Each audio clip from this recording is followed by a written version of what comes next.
नमस्कार friends, welcome in my channel quality और India. मैं जितेंद्र सिंह, आपका मेरे चैनल में फिर से स्वागत है। दोस्तों, सबसे पहले आपको मेरी रिक्वेस्ट है कि आप मेरे चैनल को प्लीज़ सब्सक्राइब कर लीजिए ताकि आपको हमारे लेटेस्ट वीडियो के अपडेट मिलते रहें। और आज का हमारा टॉपिक है बेसिकली 7QC टूल्स पे जो बेसिक प्रॉब्लम सॉल्विंग मेथोडोलॉजी है। तो आपसे रिक्वेस्ट है कि आप वीडियो के एंड तक जरूर बने रहें ताकि आपको काफ़ी वैल्यू एडिड इनपुट इस वीडियो के थ्रू मिले। So purpose of this today training is to create awareness of the particular basic 7QC tools. Basically जब भी आप इंडस्ट्री में काम करते हैं या किसी भी डिपार्टमेंट में आप काम कर रहे हैं, चाहे आप प्रोडक्शन में है, क्वालिटी में है, मेंटेनेंस में है, इंजीनियरिंग में है, तो ये बेसिक 7QC टूल्स आपको जरूर पता होने चाहिए। अमन in non engineering functions like finance है या अकाउंटिंग या स्टोर डिस्पैच, इनमें भी इनकी इतनी ही इंपॉर्टेंस है क्योंकि ये बेसिकली डे टू डे जो प्रॉब्लम्स है उनको सोल्व करने का एक बेसिक तरीका है। So friends, 7QC tool is basically एक प्रॉब्लम सॉल्विंग अप्रोच और इनको फर्स्ट इन्वेंटेड किया था प्रोफेसर कोरू इशिकावा ने 1950 में। और बेसिकली इनका बेसिक पर्पज है जो हमारी जो डे टू डे क्वालिटी या मैन्युफैक्चरिंग रिलेटेड कोई भी प्रॉब्लम है या किसी भी सर्विस या कोई भी इंडस्ट्री रिलेटेड प्रॉब्लम है, उनको इस बेसिक मेथोडोलॉजी के थ्रू हम इम्प्रूव कर सकते हैं। सो ये एक बेसिक बहुत सिंपल टेक्निक है जिनमें कुछ बेसिक टूल्स हैं डाटा को एनालाइज करने के, रूट कोज फाइंड आउट करने के, बेसिक डेटा के बीच में कोरिलेशन करने के, बेसिक्स स्टेटिक्स यूज करने के। तो अभी उन्हीं 7QC टूल्स के बारे में हम आज बात करने वाले हैं। तो फ्रेंड्स, ये बेसिकली 7QC टूल है, इनको 7 क्वालिटी कंट्रोल टूल भी बोला जाता है। जैसे फर्स्ट है चेक सीट है, पैरेटो डायग्राम है, कोज एंड इफेक्ट डायग्राम है, ग्राफ एंड कंट्रोल चार्ट्स है, हिस्टोग्राम है, स्कैटर डायग्राम है और stratification means statistical tabulation of data means classification in statistical forms। so ये बेसिक 7QC टूल्स हैं, बाय वन हम इन पे डिस्कस करेंगे। सो फ्रेंड्स, फर्स्ट है check sheet. Check sheet basically is a structured और a form type in a report manner to gather information. Basically क्या है कि चेक सीट एक to data collect in a mean structure form में जब आप data collect करते हैं, पर्टिकुलरली जब आप ऑब्जर्वेशन करते हैं, मान लीजिए आप कहीं शो फ्लोर पे जा रहे हैं और पर्टिकुलर डिफेक्ट मॉनिटर कर रहे हैं, तो आपको पता चलेगा कि आप पर्टिकुलर डिफेक्ट की जब काउंटिंग कर रहे हैं तो लाइक ब्लो होल टाइप के डिफेक्ट कितने थे या फ्लैशेस टाइप के डिफेक्ट कितने थे या आपको ब्लिस्टर के कुछ डिफेक्ट मिलेंगे। सो ये बेसिकली एक चेक शीट है। तो check sheet is a structured use to gather information in particular area. Information is catches can be quantity और सब्जेक्टिव। क्वांटिटी मीन्स जब भी आप डाटा इन नंबर्स, और सब्जेक्टिव जब आप देखेंगे कि पर्टिकुलर आपको मान लीजिए कोई टिक करना है कि जैसे कोई पर्टिकुलर बटन है या स्विच है वो क्लोज है या ओपन है, या पर्टिकुलर कोई वाल है, आप मीन्स इस टाइप का चेक कर रहे हैं कि वो उस पर्टिकुलर कंडीशन पे है या नहीं है। सो बेसिकली इसका पर्पज होता है जो to check what events are happening, like example defect, rejection, particular working conditions. Record when how frequently event are happening means particular किस फ्रीक्वेंसी पे और कब कब पर्टिकुलर कोई भी फॉल्ट या मीन्स रिजेक्शन है, रिवर्क हो रहा है। और showing where events are happening, example defect particular location पे कहाँ पे आपकी मैन्युफैक्चरिंग प्रोसेस में वो डिफेक्ट आ रहा है। And displaying preventive variation, performance variation means आपका जो भी जैसे वेरिएशन आ रहा है पर्टिकुलर जो आपकी स्पेसिफिक लिमिट्स हैं उनके अगेंस्ट में कहाँ कहाँ पे आपका डाटा किस टाइम इंटरवल पे कब कब वेरी कर रहा है, तो आप उस पर चेकशीट के थ्रू आप मीन्स रिकॉर्ड कर सकते हैं। Verifying and collecting data, it's a मतलब सिंपल मेथड है आपके डाटा को कलेक्ट करने का।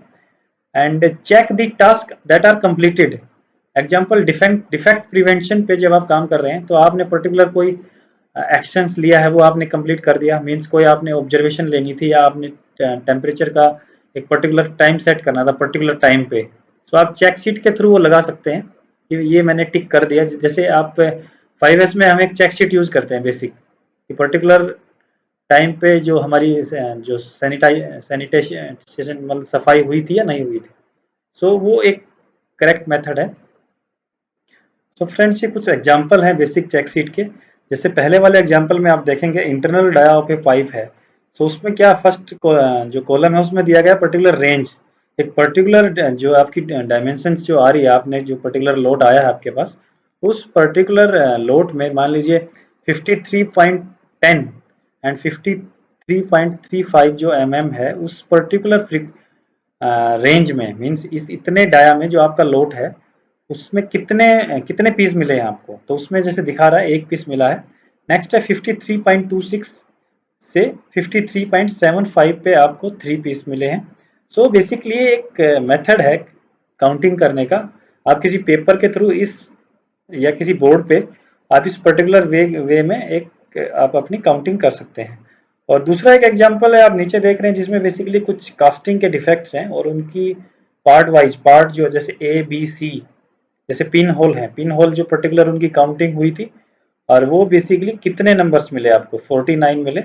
सो जब आप टोटल मान लीजिए आप एक टोटल आपकी काउंटिंग थी अगेंस्ट पिन होल, उनका परसेंटेज क्या है, तो वो कैसे आएगा, टोटल जो आपके बेसिकली जो नंबर थे, यानी कि टोटल आपके नंबर थे 151, सो 49 डिवाइडेड बाई 150 इंटू 100, सो 33% आएगा। तो सेम इसी तरीके से ब्लिस्टर है, लेस पोरोसिटी है, ब्लॉक होल्ड है। सो इस मेथड के थ्रू बेसिकली चेक शीट के थ्रू आप इस टाइप का डाटा एक मीन्स मैनर फॉर्म में, यानी कि आप एक वैल्यू एडिड फॉर्म में लेके आ सकते हैं। सो चेक शीट बेसिकली इसीलिए यूज होता है। सो फ्रेंड्स अब बात करते हैं पेरेटो चार्ट में। पेरेटो चार्ट एक बहुत ही इंपॉर्टेंट टूल है प्रॉब्लम सॉल्विंग में, और ये काफ़ी सारी जगह जैसे डेटा को एनालाइज करने में काफ़ी यूज होता है। बेसिकली पेरेटो में क्या होता है कि जो 20% कोजेज होते हैं, जो इंपॉर्टेंट विटल फ्यू बोलते हैं जिनको, वो किसी भी प्रॉब्लम का टोटलिटी में उसका 85% जो प्रॉब्लम्स हैं उनका कारण बनते हैं। सो ये बेसिकली जो विल्फ्रेडो पेरेटो ने इन्वेंट किया था, जो 19th सेंचुरी में जो एक इटालियन इंजीनियर थे, तो उनका बेसिकली क्या असेसमेंट था कि 20% of the people own 80% of the country wealth, means total country की जो वेल्थ है, जो 80% वेल्थ है वो 20% लोगों के पास है, और 80% of the people ounce 20% of country wealth, mean जो 20% लोग हैं वो फ्यू विटल जो अमीर लोग हैं वही कंट्री की 80% वेल्थ को रखते हैं। सो इसमें बेसिकली 80-20 रूल ही हर जगह पे काम करता है। सो इसका पर्पज बेसिकली क्या होता है कि identified and prioritise the vital few problems, means आपके पास मान लीजिए एक बहुत सारी प्रॉब्लम्स हैं लेकिन आपको पता नहीं लग रहा कि मेजर प्रॉब्लम्स कौन कौन सी हैं। आप अगर मेजर पे काम कर लें, मीन्स 4-5 आपकी मेजर जो पर्टिकुलर प्रॉब्लम्स हैं वो एक बेसिकली जब आप पैरेटो चार्ट ड्रा करते हैं तो एक बार चार्ट फॉर्म में होता है, तो उसमें फर्स्ट जो प्रायोरिटाइज होता है वो बेसिकली मेन जो 20% कोजेज है उन्हीं पे बात करते हैं हम। And it tell you what to work on first, means आप प्रायोरिटाइज करके किन पे पहले काम करेंगे, and display the relative importance of factors, means जो इंपॉर्टेंस है वो आपके फर्स्ट प्रायोरिटाइज करेंगे, देन सब्सटेंशियली आप बाद में जो आपकी माइनर प्रॉब्लम्स हैं उन पे काम करते जाएंगे। एंड आगे कहता है कि compare the extent of problem before and after improvements, means आपकी जो पर्टिकुलर पहले जो मेन कोजेज में आपकी विटल फ्यू में थी और उसके बाद जब आप उन पे एक्शंस लेंगे तो बाद में कौन सी निकल के आएंगी, मींस पहले और आफ्टर में आप कंपेयर कर सकते हैं बार चार्ट की फॉर्म में कि जो पहले प्रायोरिटाइज प्रॉब्लम्स थी, जो मेन कोजेज थे, आप कौन से वाले हैं, तो आप सो दैट कि आपको एक्शंस लेने में और डिसीजन लेने में काफ़ी फायदा होगा। सो फ्रेंड्स ये कुछ स्टेप्स हैं जो पेरेटो को बनाने में आपको लेने पड़ेंगे। सो सबसे पहला जैसे कलेक्ट दी डेटा, डेटा को आप कलेक्ट करेंगे, मीन्स आप जो भी आपके पास सैंपल साइज रहेगा, उसके बाद arrange data in descending order, means आप घटते क्रम में उस डाटा को लेके आएंगे। थर्ड है calculate the relative percentage of individual data, means आप पर्टिकुलर जो भी डाटा है उसकी परसेंटेज क्या है अगेंस्ट द टोटलिटी। नेक्स्ट है calculate the cumulative percentage of individual data, means जब आपका एक पर्टिकुलर डाटा मीन्स एक टेबुलर फॉर्म में एक पर्टिकुलर रेंज में जो उसका है उसका टोटलिटी कम्युलेटिव के अगेंस्ट में कितना परसेंटेज है। उसके बाद है आप उस पर्टिकुलर कम्युलेटिव जो इंडिविजुअल है उसका एक graph with scale on both axis, means X and Y axis पे आप एक ग्राफ ड्रा करेंगे। Draw bar chart based on data, means जो जो भी हमारा ग्राफ होगा वो बेसिकली बार चार्ट फॉर्म में होगा। एंड यूजिंग कम्युलेटिव परसेंटेज या cumulative data draw cumulative curve, means जो टॉप प्रायोरिटीज से जो लोअर प्रायोरिटाइज हैं उनमें एक कर्व बनती है। एंड आइडेंटिफाई आप एक मीन्स सर्कल मार्क करके उनको आइडेंटिफाई कर सकते हैं कि जो आपके मेन कोजेज हैं, मेन विटल फ्यू हैं, यानी कि जो जिनका जैसे थंब रूल तो 80 का है बट आप 70% अबव मोर देन 70% को आप विटल फ्यू में काउंट कर सकते हैं। सो फ्रेंड्स, कुछ एग्जांपल हैं पेरेटो चार्ट के, एक बार वो देख लेते हैं। जैसे पहले जो टेबल है उसमें आप देख रहे हैं प्रोडक्ट डिफेक्ट कैटेगराइज किया है, जिसमें फर्स्ट है डिफेक्ट टाइप, जिसमें शोल्डर जो ब्रिज है, ड्राई ज्वाइंट्स है, रैप्ड बोर्ड है, ब्लॉक्ड होल है या पिंग रिंग है। सो उसके अगेंस्ट में उनकी फ्रीक्वेंसी है, जो टोटल जो आपका डिफेक्ट टोटल निकले डिफेक्ट्स निकले थे उसके अगेंस्ट में कितना बेसिकली नंबर निकल के आ रहा है, कितनी बार मतलब कितना उसकी जो जैसे सोलर ब्रिज है कितनी बार आपको मिला है। एंड कम्युलेटिव फ्रीक्वेंसी क्या है, मीन्स आप एक जैसे फर्स्ट वाला है वो 57 ही रहेगा। सेकंड है जैसे ड्राई ज्वाइंट है, अगर 57 में हम ड्राई ज्वाइंट को जोड़ देंगे तो वो ड्राई ज्वाइंट तक हमारी कम्युलेटिव फ्रीक्वेंसी आ जाएगी 106। नेक्स्ट है जैसे रैप बोर्ड में अगर टोटल फर्स्ट दो जो रो हैं उनका कॉलम 23 जोड़ देंगे, सो 106 में अगर 23 जोड़ेंगे तो 129 आ जाएगा। सो सेम आगे नेक्स्ट इसी का इसका मतलब इसका स्टेप्स यही रहेगा। और इनकी परसेंटेज बेसिकली क्या रहेगा, जो टोटल हमारा है, टोटल हमारा 150 है, सो 57 अगेंस्ट 150 जो हमारा परसेंटेज निकल के आएगा वो 38। सो ये बेसिकली एक तरीका है हमारा जो प्रायोरिटाइज करने का, एक टेबुलर फॉर्म में उसकी उसी के बेस पे हम जो एक्सेल में ड्रा करते हैं, एक्सेल में भी ड्रा कर सकते हैं, मिनी टैब में भी ड्रा कर सकते हैं।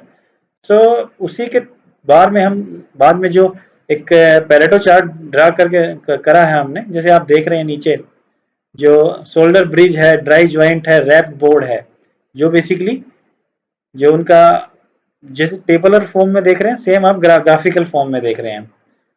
जैसे एक साइड में नंबर ऑफ डिफेक्ट्स हैं, सेकंड कम्युलेटिव परसेंटेज आ रहा है हमारा, और नीचे नीचे डिफेक्ट्स आ रहे हैं, एक्स फॉर्म में डिफेक्ट्स हैं और वाई फॉर्म में नंबर ऑफ डिफेक्ट्स है। So basically to find 80-20 rule which states that 80% of the problems are created by 20% of the causes. तो इस पर्टिकुलर ग्राफ में अगर हम देखें shoulder bridge and dry joints, these are the basically two main vital factors that are particularly basically जो total problem का 80% है इनका। सो ये पर्टिकुलर एग्जांपल है पैरेटो का। तो फ्रेंड्स अब बात करते हैं कोज एंड इफेक्ट डायग्राम के, जिसको बेसिकली इशिकावा डायग्राम भी बोला जाता है, फिश बोन डायग्राम भी बोला जाता है, क्योंकि इसका जो शेप होता है वो एक फिश के स्केलेटन के जैसा होता है।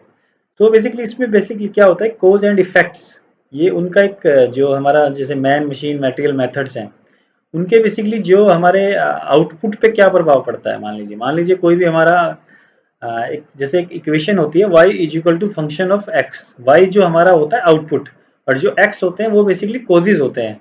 सो पर्टिकुलर जो भी हमारे जो 4m या 6m है वो बेसिकली कोजेज में आता है, जो कोजेज में आते हैं। सो उनका रिलेशनशिप जो हमारे आउटपुट है उस पर क्या प्रभाव पड़ता है। So basically cause and effect diagram उन्हीं के ऊपर बताता है। सो ये बेसिकली जो प्रोफेसर कोरू इशिकावा ने इजाद किया था 1953 में, और ये बेसिकली काफ़ी इंपॉर्टेंट टूल है। जब भी आप ब्रेनस्टॉर्मिंग की फॉर्म में किसी भी मींस कोजेस को आप आइडेंटिफाई करते हैं और उसका एक सिस्टमेटिक और एक वैल्यू एडेड फॉर्म में जब आप उसको लेके आते हैं, तो वो कोज एंड इफेक्ट डायग्राम ही है जिसके थ्रू आप एक मींस आउटपुट एंड कोजेस को एक पर्टिकुलर रिलेशन में लेके आते हैं। तो इसका बेसिक पर्पज है to focus a team on causes rather than symptoms. Means particular causes क्या हैं, मींस पर्टिकुलर कैटेगराइज करें, अगर मशीन में है, मटेरियल में है, मेथड में, इन्वायरमेंट में है, तो वो बेसिकली कोजेज पे मेन फोकस करता है। Next is to identify the reason why the problem goes out to control. Means जब आप ब्रेनस्टॉर्मिंग के थ्रू पॉइंट्स को जनरेट करते हैं कि कहाँ पे पर्टिकुलर प्रॉब्लम आ रही है और वो मेन बेसिकली किस कैटेगरी में फॉल कर रही है, to decide which causes to verify for the process improvements. Particularly जब आपके टीम के जो क्रॉस फंक्शनल टीम होती है तो पर्टिकुलर बताती है, जो वहाँ पे काम करने वाले एक्चुअल ऑपरेटर्स हैं, जब आप उनसे पूछते हैं रियल कोजेज के बारे में तो आपको पता चलता है कि ये मेन फैक्टर था particular for the particular cause. And follow brainstorming relationship, जैसे मैंने पहले भी बताया, तो ब्रेनस्टॉर्मिंग के जो थ्रू पॉइंट्स हैं उनको वैलिडेटेड फॉर्म में मीन्स कैटेगराइज करने का ये सबसे बेस्ट तरीका है। सो फ्रेंड्स अब बात करते हैं कोज एंड इफेक्ट डायग्राम के कुछ एग्जांपल की। जैसे आप इस पहले वाले जो एक कोज एंड इफेक्ट डायग्राम है जिसमें बेसिकली एक इफेक्ट है जिसको हम आउटपुट भी बोलते हैं, यानी कि जो अगर इक्वेशन के फॉर्म में बात करें तो y है, और जो बेसिकली 6m कोजेज हैं जैसे पीपल यानी कि man, machine, environment, methods, material and measurement. So basically ये 6 फैक्टर्स हैं जो आपके टोटल जो प्रोसेस डेविएट होती है, मीन्स जो भी प्रॉब्लम आती है उसके कॉजेज का कोई ना कोई रीजन इन्हीं को बेसिकली 6 एम में से होता है। जैसे एक पर्टिकुलर यहाँ पे एग्जांपल दिया गया कि poor bond in core making, एक जैसे फाउंड्री में कोर मेकिंग एक प्रोसेस होती है। सो अगर वो कमजोर बन मीन्स उसकी बॉन्डिंग सही नहीं होती तो उनके कुछ रीजन्स हैं। जैसे पीपल्स में है, ट्रेनिंग है, शिफ्ट चेंज ओवर में मीन्स आदमी सही ऑपरेटर ट्रेंड नहीं था। मशीन्स में है, पर्टिकुलर प्रॉब्लम थी, टेम्परेचर में कुछ इशू था, टाइम में था, ड्रॉपिंग साइज में कुछ प्रेशर में, इन्वायरमेंट में था, डस्ट कलेक्शन हाई था, हाई ह्यूमिडिटी थी, क्लीनिंग से रिलेटेड कुछ इश्यूज है। मेथड्स में यानी कि आपका ओरिएंटेशन सही नहीं था जो डालने का था सैंड का, या मेटेरियल में जैसे मेटेरियल का टेम्परेचर सही नहीं था। तो बेसिकली ये एक तरीका है आपका जो जो भी आपके जो कोजेज हैं उनको एक तरह से मीन्स कैटेगराइज करने का। जैसे इसका एक जब हम कोज एंड इफेक्ट मैट्रिक्स यानी कि टेबुलर फॉर्म में बनाते हैं, सो आप नीचे देख रहे हैं। सो पर्टिकुलर कोज एंड उसका स्पेसिफिकेशन, जैसे एक एग्जांपल लिया है man no focus training. So function wise training जो होनी चाहिए उसके अगेंस्ट में उसकी ट्रेनिंग नहीं थी। सो जो इन्वेस्टिगेशन मीन्स पर्टिकुलर किस कैटेगरी में आ रहा है, जेनरिक है। और एनालाइज में बेसिकली इसमें 3 फैक्टर लेते हैं हम, means strong relationship, medium relationship या वीकेंड रिलेशनशिप। सो ये बेसिकली स्ट्रॉन्ग रिलेशनशिप है, क्योंकि जब ऑपरेटर ट्रेंड नहीं था तो आपके रीजन रहते हैं। सो ये बेसिकली एक तरीका होता है, जब भी आप कोज एंड इफेक्ट डायग्राम करेंगे तो उसमें से जो भी आपके 6M में कोजेज आप लेंगे उनको आप जब मैट्रिक्स के थ्रू फनलिंग यानी कि जो प्रायोरिटाइज करने का, आप उन प्रायोरिटाइज मीन्स कोजेज पे ही एक्शन लेंगे, क्योंकि जरूरी नहीं है कि आप हर कोजेज पे एक्शन लें, वो इतना आसान नहीं होता। आपको कुछ फ्यू जो आपके में आपको लगता है ब्रेनस्टॉर्मिंग और मैट्रिक्स के थ्रू आपको आपके अपने टीम में जो रैंकिंग दी है उसके थ्रू आपको लगता है कि इस पर्टिकुलर मीन्स कोज पे हमें एक्शन लेने की जरूरत है। अब बात करते हैं दोस्तों ग्राफ एंड कंट्रोल चार्ट्स पे। So basically graph and control chart किसी भी डाटा को विजुलाइज करने के लिए जो होते हैं, जैसे हम अपनी इंजीनियरिंग प्रोसेस कंट्रोल में काफ़ी सारे X bar R chart use करते हैं। सो हम basically X bar R chart के थ्रू देखते हैं कि जो हमारा डेटा है पर्टिकुलर, जो ही हमारा डेटा कलेक्शन है वो पर्टिकुलर हमारी स्पेसिफिक लिमिट में है कि नहीं है। पाई चार्ट के थ्रू हम देखते हैं जैसे पर्टिकुलर जो टोटल प्रॉब्लम्स हैं उनको कैसे कैटेगराइज किया गया है, यानी या पर्टिकुलर सेल्स को हम कैसे कैटेगराइज करते हैं कि हमारी पर्टिकुलर सेल्स में किस किस कैटेगरी में हुई है, यानी कि मेजर सेल्स का कंट्रीब्यूशन कहाँ पे है। So basically graph and control chart है बेसिकली डेपिक्शन टूल है। मतलब जो जब भी आपके पास दो इंटरलेटेड डाटा सेट्स होते हैं, यानी कि स्पीड फीड है या feed and depth of cut है, या पर्टिकुलर दो कोरिलेटिव डाटा होते हैं, तो उनको आप ग्राफिकल फॉर्म में रिकॉर्ड कर सकते हैं और उसको आप विजुलाइज करा सकते हैं। सो बेसिकली पर्पज इनका क्या है कि quick understand relative size of the number of any data, means आप पर्टिकुलर किसी भी डाटा को विजुलाइज करने के लिए, रैपिड विजुलाइज करने के लिए यूज करते हैं to understand trend over time, particular time trend पे कौन सा ट्रेंड वेरी कहाँ पे वेरी कर रहा है ये हम देख सकते हैं। To understand percentage of totality, means आप टोटल के अगेंस्ट में जो भी फैक्टर्स हैं उनका परसेंटेज क्या निकल के आ रहा है, तो ये पर्टिकुलरली इनका यूज होता है। ये फ्रेंड्स कुछ एग्जांपल हैं ग्राफ एंड चार्ट्स के। जैसे पाई चार्ट्स में बेसिकली सेल्स टर्न और ट्रैक्टर सेल्स को दिखाया गया है। जो डोमेस्टिक सेल्स है जैसे 90% है, export sale 2%, spare part sales total sales का 7%। सो बेसिकली इससे क्या आपको पता चल रहा है कि इजीली मीन्स इजीली विजुलाइज हो रहा है। एंड सेकंड जो आपका बार चार्ट है पर्टिकुलर सेल्स ट्रेंड्स दिखाया गया है पर्टिकुलर ईयर्स में, करोड्स में। तो इससे आपको इजीली आपको सेल्स ट्रेंड्स देख सकते हैं। सो फ्रेंड्स अब बात करते हैं हिस्टोग्राम पे। Histogram basically graphical display of data using in form of bars of a different Heights, means particular जो आपकी डाटा में डिफरेंट रेंजेस हैं, डिफरेंट पर्टिकुलर जो डायमेंशंस हैं उनकी रेंजेस है, उसकी पर्टिकुलर डिफरेंट हाइट्स बनती हैं एक रेक्टेंगुलर फॉर्म में। And it is similar to a bar chart but histogram group number into ranges. जो पर्टिकुलर बार्स होते हैं उन पर्टिकुलर ग्रुप्स को एक पर्टिकुलर रेंज में बनते हैं।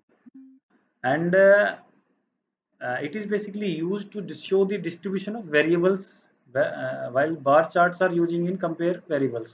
मीन जो बार चार्ट में हम सिर्फ कंपेयर करने के लिए बार चार्ट बनाते हैं, और इसमें basically to showing the distribution means particular उसका लेवल कहाँ पे निकल के आ रहा है। सो ये बेसिकली पर्पज होता है हिस्टोग्राम से। फ्रेंड्स अब बात करते हैं हिस्टोग्राम को बेसिकली ड्रा कैसे करते हैं। सो हिस्टोग्राम ड्रा करने के लिए सबसे पहले हमें दो चीज़ों की ज़रूरत पड़ती है। सबसे पहले हमें रेंज निकालनी पड़ती है और रेंज के बाद हमें जो इंटरवल ब्रेड्थ है, यानी कि जो हमारी जो पर्टिकुलर जो रेक्टेंगुलर शेप में जो टेबुलर फॉर्म निकल के आती है, उसका हम कैसे इंटरवल ब्रेड्थ निकालेंगे।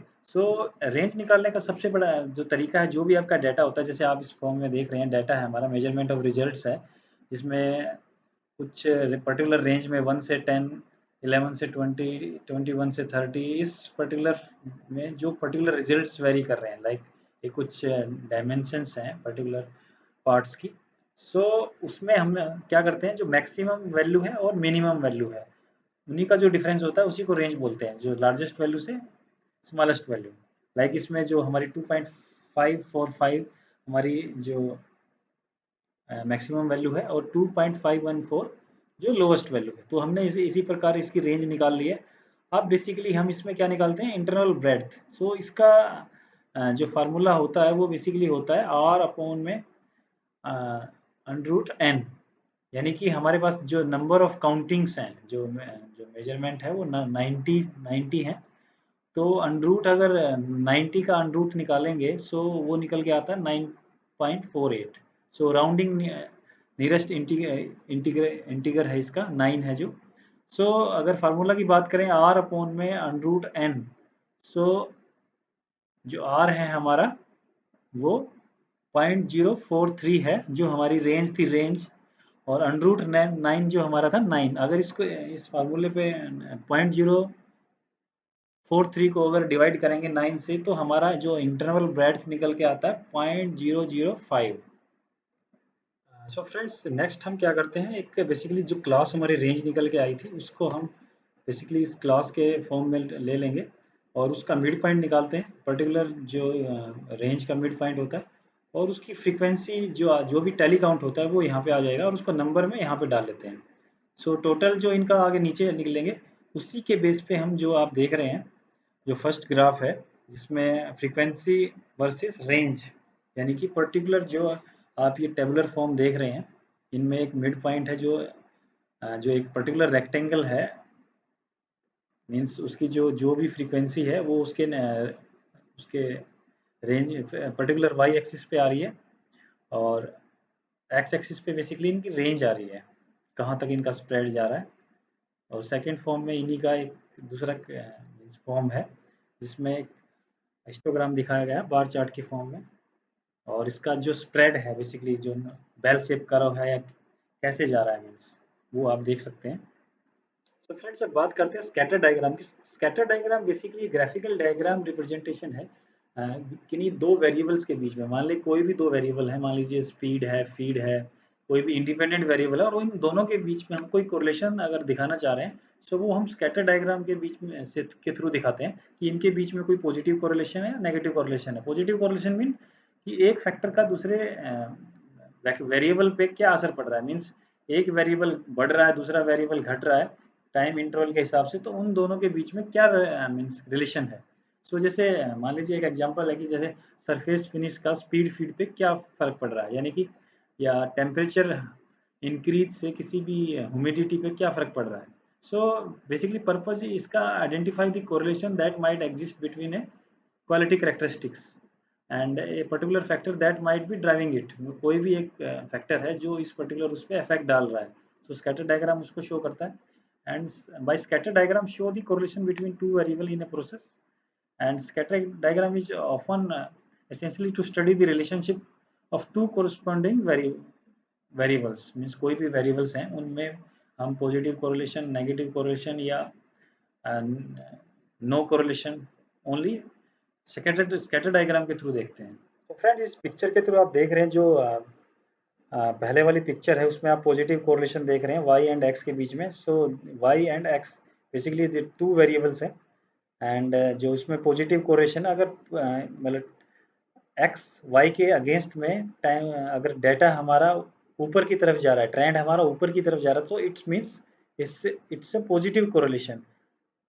सो पॉजिटिव कोरिलेशन में बी प्रेजेंट अगर अगर डेटा इस टाइम में बेसिकली कम्युलेटिव फॉर्म में है, एक पर्टिकुलर पर्टिकुलर ट्रेंड नहीं बन रहा है, so it's chances to may be a positive correlation. Like अगर आप नीचे एक पॉजिटिव कोरिलेशन की आप देखेंगे, एक बिल्कुल एक स्ट्रेट लाइन बन रही है, so that mean it's a positive correlation, means X verse and Y के बीच में। और सेकंड वाली पिक्चर में आप देख रहे हैं नेगेटिव कोरिलेशन है, क्योंकि क्लियरली अगर लाइन उस फॉर्म में डेटा जो हमारा रिप्रेजेंट हो रहा है, सो वो एक नेगेटिव कोरिलेशन में है। जैसे ऊपर वाली पिक्चर में भी आप देख रहे हैं, वाई एंड एक्स के बीच में एक बिल्कुल स्ट्रेट लाइन मिल रही है, so it's a negative correlation. और इस एक पर्टिकुलर पिक्चर में जो वाई एंड एक्स की नेगेटिव कोरिलेशन में भी प्रेजेंट, क्यों उसमें बेसिकली एक मीन्स एक जिगजैग और एक पर्टिकुलर डाटा को ट्रेंड फॉर्म में नहीं है, सो इसको हम बेसिक कह सकते हैं कि संभावना है, पॉसिबिलिटी है कि नेगेटिव कोरिलेशन हो सकता है। और एक और पिक्चर देख रहे हैं आप एक्सट्रीम लेफ्ट कॉर्नर में, सॉरी राइट कॉर्नर में, जिसमें नो कोरिलेशन मीन्स पर्टिकुलर कोई भी ट्रेंड जो है एक स्ट्रेट लाइन में नहीं है, सो आप वाई एंड एक्स के बीच में कह सकते हैं कि नो कोरिलेशन। अब बात करते हैं दोस्तों स्ट्रेटिफिकेशन के। Basically stratification is basically statistical form है, and it basically classification of data, जो हमारा बेसिकली कितना पर्टिकुलर स्टैटिस्टिकल फॉर्म में हम डाटा को तोड़ सकते हैं, सो विजुलाइज करने के लिए, बेटर अंडरस्टैंडिंग करने के लिए और बेटर समझने के लिए कि कैसे हम एक पर्टिकुलर डाटा को, मीन्स आपके पास सो मेनी डाटा, आपके पास पर्टिकुलर डाटा है, जैसे लाइक एग्जांपल लेते हैं हम, आपके पास इन्वेंट्री का डाटा है। सो आपका एक प्रॉब्लम है कि आपके पास इन्वेंट्री बहुत ज़्यादा है, लेकिन आप उस इन्वेंट्री का कैसे क्लासिफिकेशन करेंगे कि आपके पास कितने टाइप के पार्ट्स हैं, कितने टाइप के पार्ट्स को, किस किस कैटेगरी के पार्ट्स हैं, मीन्स रबड़ पार्ट कौन से हैं, स्टील पार्ट कौन से हैं, या पर्टिकुलर जो कंज्यूमेबल आइटम्स हैं वो कौन से हैं। सो इस पर्टिकुलर डाटा को कैटेगराइज करने को स्ट्रेटिफिकेशन बोलते हैं, मीन्स इससे simplification and classification of data. So purpose basically इसका क्या होता है कि it give the more clear picture to data to better understand and used in detail analysis of data. जो पर्टिकुलर, जब आपके पास एक पर्टिकुलर क्लियर डाटा मिलेगा आपको, तो क्लियरली क्लासिफिकेशन ऑफ डाटा मिलेगा, आप पर्टिकुलर क्लियर जो एनालाइज है जब भी कर पाएंगे। So better decision making tool है ये, क्योंकि जब आपके पास क्लियरिटी डाटा की अच्छी तरीके से होगी, तो आप क्लियर डिसीजन जब भी ले पाएंगे। लाइक जैसे सेल्स का एग्जांपल दिया है, सेल्स पर्टिकुलर जो परसेंटेज है वो किस पर्टिकुलर जोन में ज़्यादा हुई है और किस डीलर के पास ज़्यादा हो रही है, या सेल्स ऑफिसर वाइज, या कौन जो भी सेल्स ऑफिसर या सेल्स मैनेजर है उस पर्टिकुलर सेल्स को ज़्यादा ड्राइव कौन करा रहा है, और किस पर्टिकुलर टाइम इंटरवल में सेल्स आपकी हो रही है। जैसे एक एग्जांपल के थ्रू आप देखेंगे, जो एक बेसिकली एक एक्सीडेंट रिपोर्ट के ऊपर एक स्ट्रेटिफिकेशन ऑफ डाटा है। जैसे इसमें आप देख रहे हैं, reportable accidents is equal to 10, non reportable accident 40, यानी कि एक मंथली अगर जो एक्सीडेंट समरी है उसको समराइज करना है स्ट्रेटिफिकेशन फॉर्म में, स्टैटिस्टिकल फॉर्म में, सो आप इस तरीके से कर सकते हैं, जिससे क्लियर पिक्चर निकल के आ रही है। जो रिपोर्टेबल एक्सीडेंट है टोटल 10 हुए, नॉन रिपोर्टेबल एक्सीडेंट 40 हुए, नियर मिस एक्सीडेंट यानी कि जो माइनर वो थे वो 21 हुए, और लॉस्ट टाइम इंजरीज यानी कि एक्सीडेंट के कारण जितना भी हमारा लॉस्ट टाइम हुआ वो बेसिकली 60 मिनट का था, और मैन डे लॉस्ट अगर उसको मैन डे में कन्वर्ट करते तो 250 टाइम्स। सो इससे क्या होता है, पर्टिकुलर आपके पास एक क्लियर पिक्चर आ जाती है कि कितना मेरा जो टाइम लॉस हुआ है और कितने मेरे नियर मिस एक्सीडेंट हुए हैं, सो दैट आप एक फ्रूटफुल कंक्लूजन एंड डिसीजन ले सकते हैं। ये था दोस्तों आज का मेरा सेशन 7QC टूल्स पे। उम्मीद करता हूँ आपको काफ़ी पसंद आया होगा। सो मेरी रिक्वेस्ट है आपकी, आप जो कमेंट बॉक्स में अपने कमेंट जरूर डालें, और ये वीडियो पर्टिकुलर आपके जो फ्रेंड्स हैं, कलीग्स हैं, उनको शेयर जरूर करें, सो दैट कि उनका भी वैल्यू एडेड वो आई मीन्स लर्निंग से टाइम रूबरू होते रहें, और अपने सुझाव जरूर दें, सो दैट कि आपके सुझाव से हमें मोटिवेट मिलता है नए नए वीडियो बनाने के लिए। Thank you.